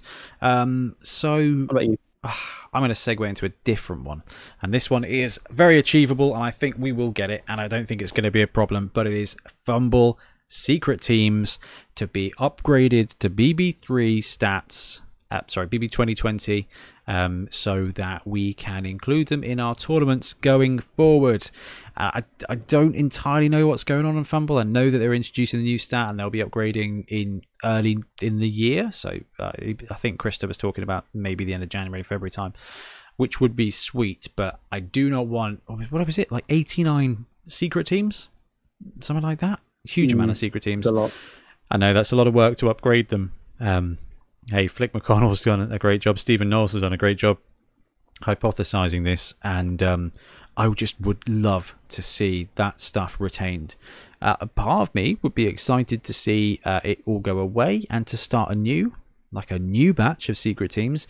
But I don't know, the secret teams are just so cool. There's so much variety. We've done episodes and episodes about them because they're so awesome to have on the pitch, and we've got a massive influx of 2020 players coming now. And by the way, guys, here's 2,000 other teams that you can play at home. Is just so awesome. So I would absolutely love to see those retrofitted to the new system. Is it retrofitted? I suppose it's the opposite of retrofitted. But I am clearly retro. Words, Ben, I wonder. I don't know, just modernized to keep the new rules in, because just so sweet. Love that one. Yeah. Any more for you, Mr. Bloodtithe? You mentioned, as you accidentally said, BB3 over BB20. That brought me on to probably one more point. So I would really like the kind of cooperation between Games Workshop and Cyanide to kind of continue throughout this. And if GW can kind of work with them to continually update the game alongside the tabletop, I think that'd be fantastic. Because we've already seen that the video game has the models are all the tabletop models, which is awesome. Yeah. I think that's going to really encourage people to play tabletop, because I think I've said before, I got into Warhammer through Dawn of War, and like immediately seeing on the shelf in Games Workshop, Bournemouth, seeing like my killer cans, which I absolutely loved in Dawn of War, and like all the Orc boys and the like that stuff. I just thought, man, that's amazing. I want a whole army of this. I was disappointed when I found out Squiggoth was really expensive in Forge World, but you know, you can't win them all. But yeah, like seeing, just being able to go into the shop and seeing your video game things here and building them in real life, I think is a really awesome just experience that will encourage people to get onto tabletop. So continually working with them. I know they're doing the thing where if you pre-order the copy, you get a beta key. That's a really good sign. So I'm really hoping stuff like that can continue, where the real dream would be like getting your box, even if it's like buy a box in a Games Workshop and get a download code for that team in Blood Bowl 3, even if it's a promo limited period thing, if it's just a convention thing, something like that would be just incredible. Because if I can buy my team and unlock it in a video game as well in one purchase, that would be amazing. That's awesome. I think a more likely thing for Games Workshop is perhaps an alternative skin that you can get by unlocking the thing. So you still have the DLC, the Snotling team, but now you get pink ones. I really hope BB3 is awesome, and I really hope I can run it on my PC. Should be fine. This PC, well, unfortunately, it won't play Cyberpunk, but I don't know if Blood Bowl 3. I was going to say, I don't know if Blood Bowl 3 is going to be quite that thirsty when it comes to it, or at least maybe they'll have just a Muggle mode, because I want to stream the heck out of that when it lands. Got a key to get it early, and as soon as we get hints of that, I am going to just not go to work for a little while. We should do a league. We should open up a Bonehead League or something. Oh yeah, be right there. That'd be really good, like on release. Be right there.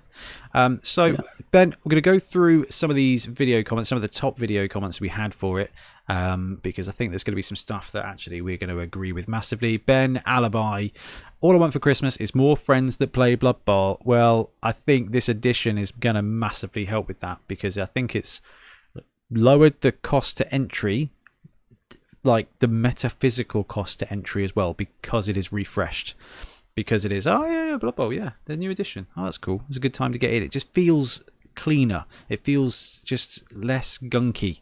You know, don't know what that means really, but you know what I mean. It's like with Warcry and stuff. It's like, I'll just pick up a battle force and figure the rest out. Pick up a Blood Bowl team, figure the rest out. You know, watch our stuff, talk to us, talk to the people. You know, Discord, whatever.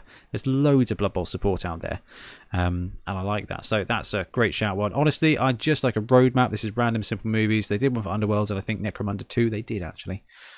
Just knowing vaguely what's in store for the next 6 months would be amazing. Halloween X says agreed. It's exciting to have things to look forward to. As is, I'm having to temper any expectations, because they could theoretically go anywhere from here. Completely new team of legend, etc. Oh, that is. I think I'm there as well. Like, I'm having to temper my expectations, because the next release could literally just be a star player that we've already got rules for. So, you know, Gretchen landing would be incredibly underwhelming. It'd be a lovely model, I'm sure, but a really pointless one, unless they FAQ'd her to be cheaper. I know she probably plays better than I'm saying, but just Wilhelm Chaney's rocked up now, and Gretchen's never getting taken unless you lose a bet. So yeah, sorry about that. Can we tangent? Yeah. Can we go on a real tangent? Always. Okay, so I was thinking this today. I think I was playing a game, and it was like, let's say you're using a weapon in a game, and that weapon is just straight up better than other weapons. What encourages you to use the other weapons? And I find, well, you can unlock stuff within the game, like if it's like a daily reward or something like that, like get so many, defeats with this weapon, or whatever. I'm just like, could you apply that to Blood Bowl? Like, because there are some stars which you always take, and we've had that discussion, like Gretchen, we're not going to take her. It's just, there are just, in a situation where you could take Gretchen, there will be a better choice, an objectively better choice. Yep. But then how could you incentivize without just changing the cost, because that's people aren't, you can't just change the rules all the time. That's affecting But balance then how as well. would you, in a league, how would you incentivize taking lesser starts? So it's really interesting because there currently is no incentive to run a stunty team.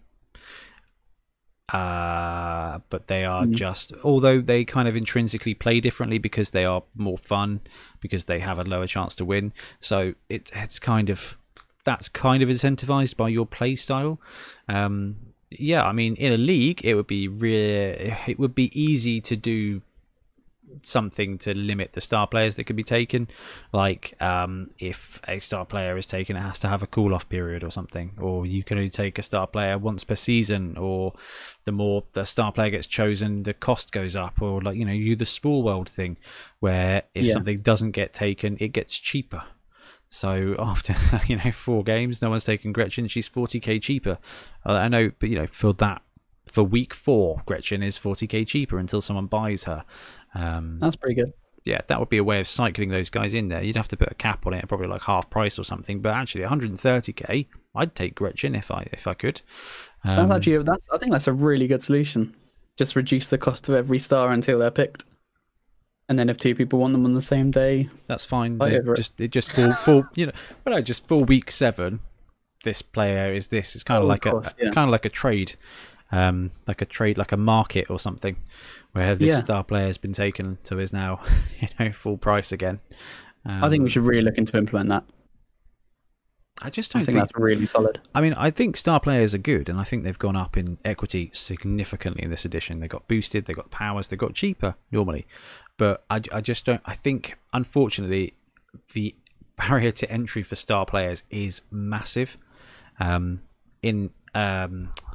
I was going to say experimental play, but I don't know. That sounds cool, actually. But in resurrection play, right? It's easy because you go with a list, and your list is 1100 or 1200, and you can afford Gretchen, so you put her in and you balance your list out, and you come with those miniatures. You come to League Night, you get paired against Dan's Orc, so it's 1500, and you're like, how do I need to get a Gretchen miniature on here now at the night and stuff like that, and that's quite difficult for a league. Yeah, interesting. I don't know, but having some kind of weekly resurrection tournament where you come with an 1100 roster and every week your star players get cheaper could be a really interesting way to adjust the meta every week. That would be sweet, actually. Yeah, I think it'd be cool to look into. Yeah, sure. Well, we'll have to cover that on a podcast. Gabrielle says, I would like 2 things: an official version of Sevens. Yeah, that was going to be one of mine. Absolutely. And a remake of the Norse. Happy holidays, Gabriel. Remake of the Norse. Lose the thrower. And rename the bloomin' catcher to a runner because it doesn't catch things. Yep. Agree wholeheartedly. Rest of the team's pretty sweet. The inclusion of the Ulfwarunner and the Berserker together, they fight for the same zone. But you could probably combine them. Oof, that'd be brutal, but yeah, you could bring 4 werewolf basically. Maybe they just get werewolves. I don't know. It's going to be interesting to see what GW do with that. I don't imagine they're going to do much, but you never know. Pietro Calzo 97. I'd really like thematic chaos teams after Nurgle, so official Khorne and Tzeentch. Yeah. Jean Michel Machine. I want squigs, no hands, frenzy, and a lot of teeth. And Catanox massively agrees. Everyone has posted some really good ones already, so I have to get creative. This is Jeffrey Potter. How about Games Workshop official conversion kits, shoulder pads, helmets, thigh pads, cleats, etc.? I think that would be pretty neat. That's a cool idea. That is such a great idea. I can't believe that the print files, I have yet to find some. Yeah, that's a niche that needs to be filled. And it can't be next Kickstarter for them, instead of fans, do conversion kits. Yeah, honestly, conversion kits are just absolutely begging. Hands and just shoulder pads of various sizes. I mean, oh my god, I've had to raid Ian's Bits box for orc shoulder pads for like trolls and things like this so many times. I mean, he's got loads of bits because that's the kind of guy he is. But it's just, why is there not I would buy the thing. Can you price it at £15 and you need one every 6 months? I would buy the thing. I would definitely buy the thing. You're so right. Like a shoulder pad just turns it into Blood Bowl, doesn't it? But when you've got like the sports, like It's all you need. big shoulders, yeah, and maybe even a helmet, Yeah, just like a helmet that sits on heads. shoulder pad, helmet, Yeah. and fists. Just Yeah. fists. This is something Yeah, that open hands. Like also, I think fists can still sometimes look like weapon snips. I do like an open hand. And they are incredibly hard to find in GW kits. Like just open hands. It's immensely difficult to find these. So Ben, I think what we need to do then is, how do you cut up STL files? Is it Blender? Is that the program that a lot of You people can do it use? in Windows has an app. It's like 3D Builder. Really easy. You just drag a line and just slices it off. Well, damn. So yeah, I need to play with that a lot because there's a bunch of stuff here that I'm like, I just need a few bunch of those parts. But yeah, just like Yeah, that is a really good idea. gloved hands or something. If you can get some STL files for people with Yeah, gloved like hands, sort of fingerless gloves. yeah, just farm a load of them off because yeah, conversion opportunities are absolutely one. So that is a genius one there. Mark Pilgrim, this is Fangs himself. I would like an official Sevens game which enables a Sevens tourney scene. So in the Blood Bowl 2020 rulebook, they mention Sevens, they mention Street Bowl, and they mention Dungeon Bowl. So They do. Bless you. bless me, thank you. I thought. Oh, that's okay. I muted it for the stream. That's okay. I just muted the stream. That's good. That saves me a little bit of editing. But yeah, on like page 6 or something in the background, Yeah. they talk about it being official, and I don't know how soon Games Workshop would do that, but like they love their mini games. They love their mini games at the moment. They're doing really well for them. And I think Blood Bowl is reaching the point where it's not just a side game anymore. I think it's probably, would you say it's the coriest of the core games? Chorus of the special games. No, sorry, of the side games. Yeah, I think definitely. I mean, Middle Earth is probably third place, and then I think Do you reckon Middle Earth has a bigger based on Blood Bowl, audience than Blood Bowl? I reckon it probably does. Yeah. I know we're biased because we live in a Blood Bowl echo chamber, but you know. Well, when Sean Bean is in a Blood Bowl movie, then we'll be there. Yeah, that is true. He'll die, but that's okay. Even with now a 1 in 8 chance instead of a 1 in 6 chance, Sean Bean would still die in a Blood Bowl movie, and I'd watch it over and over again. But yeah, Middle Earth is pretty big, and I think Necromunda. That's a Necromunda. Necromunda. I think that's because I've been talking about Necro teams, and I'm like, yeah, Necro. But yeah, Necromunda is probably there as well. But you know, I think Blood Bowl just got. I don't know. Underworlds is massive. I just don't know. They've got all these side games, but I think a fast play game of Blood Bowl would do brilliantly. And I think so too. That's why we love Sevens. We've both learned that Sevens is a great tutorial, right? It's a great way to learn to teach new people, and it's a really good way. It's a really good competitive format. Because it's not too bad to just rack it up again. You know, 2, 3, We've done 5 games in a day, quite handily at tournament. Yeah, exactly. We could have done 6, we could have done 4 and had a really chill time. I think 5 is probably the right amount because you upset both sides then, and I feel like politically that's the best way to do things. Right, fine, we'll all be miserable and poor, and then they'll close the borders, and it'll all be great. It's too real. Oh, it's incredibly real. But yeah, Mark Pilgrim, couldn't agree with you more. Jessica now says, more girl power teams, bikinis and horns, wings and muscles. I love Blood Bowl. Hugs from Sweden. Nice. Dean says, love to see a chaos... Ben, prepare yourself. Okay. Dean Wilson says, I'd love to see a Chaos Dwarves versus High Elves Dungeon Bowl set, complete with the trophy, the chests that are used to hide the ball, and other dungeon furniture.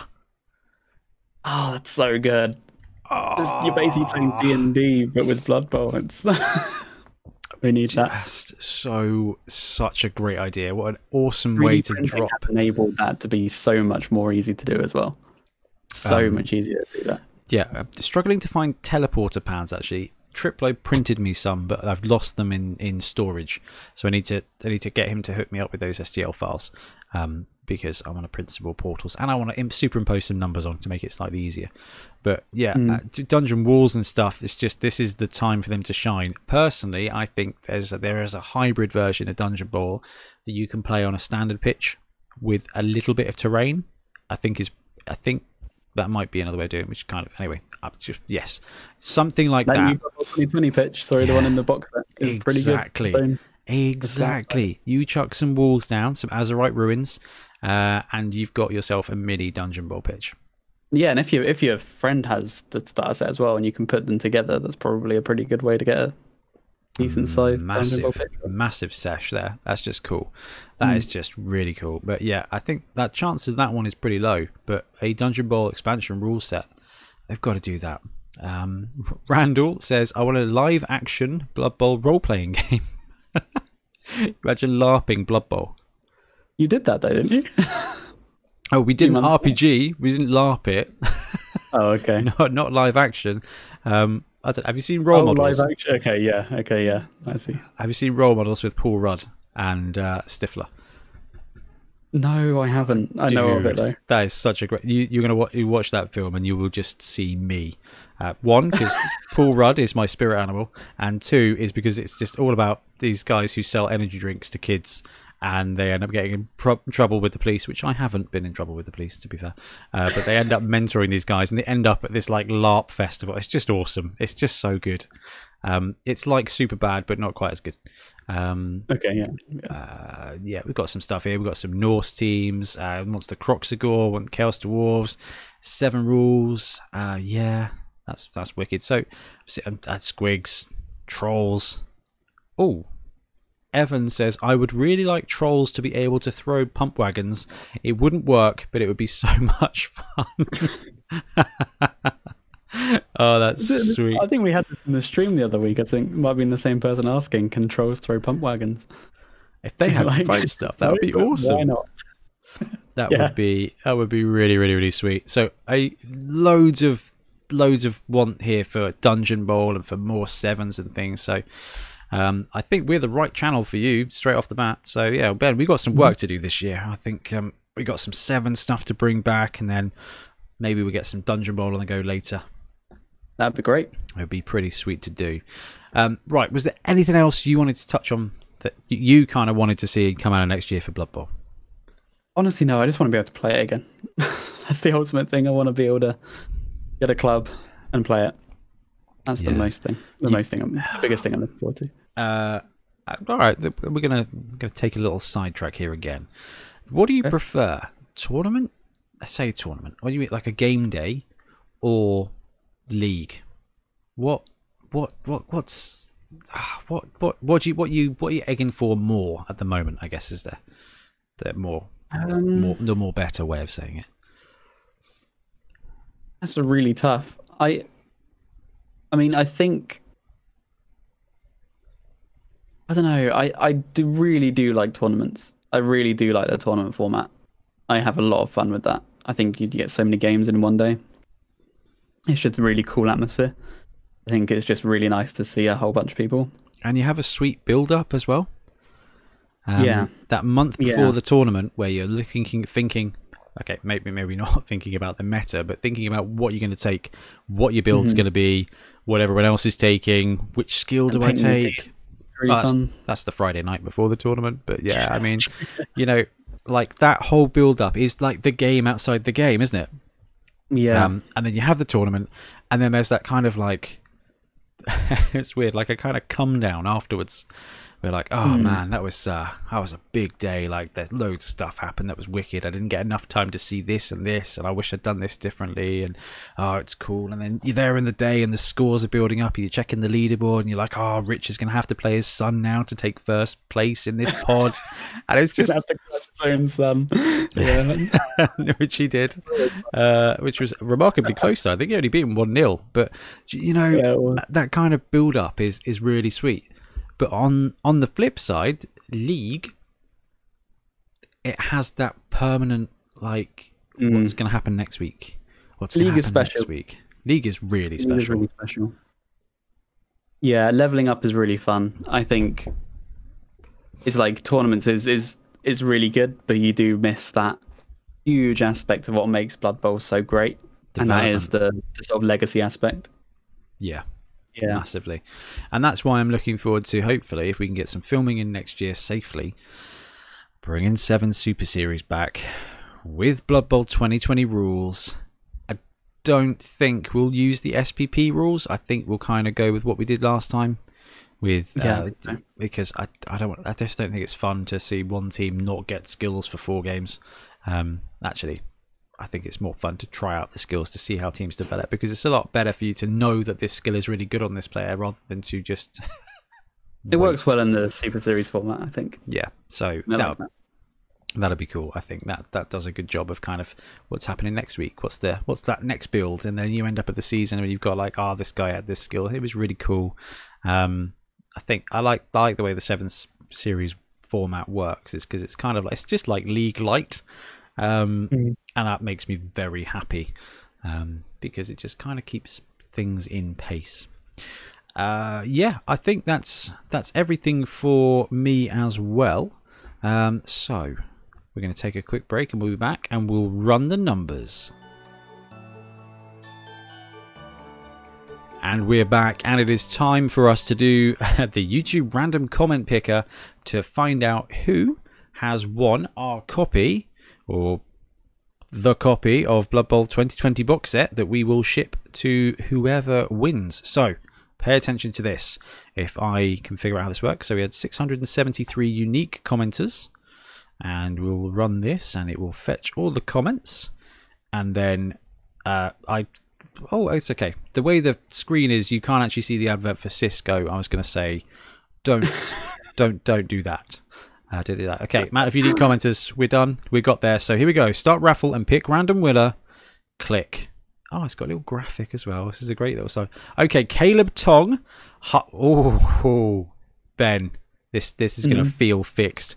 High elves in the style of the new Lumineth. Ooh. Controversial. Awesome. Caleb, get in contact. Best thing to do is to send us an email at theboneheadpodcast@gmail.com, and then we will get hold of your address, man, and we'll ship it out in the, well, as soon as you get in contact. So we'll get it sent out maybe this year. There's only like 3 days. There's only like 3 days of this year. Once this podcast goes live, Saturday no, Sunday no, Monday the 28th is a bank holiday, Tuesday the 29th, Wednesday the 30th, Thursday the 31st. There's 3 days where we can get it shipped out. Otherwise, it'll be with you early next year, which is really, really, really cool. So congratulations, Caleb. Yeah, Caleb. If you've already got the box set, choose 2 friends, give them a team each, and spread the magic. Because that's have a league then. Yeah, instant league. Wicked. Ben, I think we've said it all. I think that's probably going to wrap up today's episode. Yeah, I think so. That was good. It was great. Thank you for hanging out and talking some Blood Bowl, especially for this one to land on Christmas Day. I am shattered. I am off my face on caffeine. Did I tell you about the thing I learnt yesterday? Tiff watches loads of vlogs for loads of people, and there's this one person who's been to, this American girl who's been to prison for drugs and stuff, and she's got some really harrowing stories. And she was watching this thing about methamphetamines, and it was quite interesting. And I was like, I'm sure they used this in World War II. I was like, this drug must have come from somewhere. And yeah, so my interesting fact for this episode is that in World War II, not only did the Germans just plough meth to their troops, in the form of like uppers and stuff, where I was like, this is great, I could work for 60 hours without stopping and stuff like this, with like a very thin commercial layer. They put it in chocolate. Really? They put it in chocolate and gave it to pilots and tank crews. It was called Panzer Schokolade, and it had Panzer Schokolade, and it was chocolate with meth in. And it just took away fatigue. And apparently that is like how Germany managed to just Ruffle stomp most of Europe in a day is because nobody slept. The drivers are high on meth. Yeah, exactly. I was reading this article and it was like, they managed to conquer the world with such speed because they were powered by speed. And I was like, okay, all right. Wow. I was like, this is amazing, because like this girl was talking on YouTube about like how what it does, what the drug does and everything. I mean, drugs are bad, and the whole point of the video is it just wrecks you. Tiff's there going, Ben, just because energy drinks are great doesn't mean meth is great. I'm like, oh, I know that, but get me some Panzer Chocolada. I think it's a good advert for drugs, though. It's just like, if you do meth, you will end up losing your empire, and exactly. Consequently, it's going to be great for a couple of years. You're going to build some incredible tanks, but ultimately, it's evil. You're evil, and drugs are bad. Okay. You will lose eventually. Anyway, that is it. That is our Christmas message. Happy Christmas. Stick with chocolate. Leave the meth. Have a great day and a great year. And we will see you again in 2021. Thanks very much for joining us. I'll see you later, Ben. See ya. Bye, guys.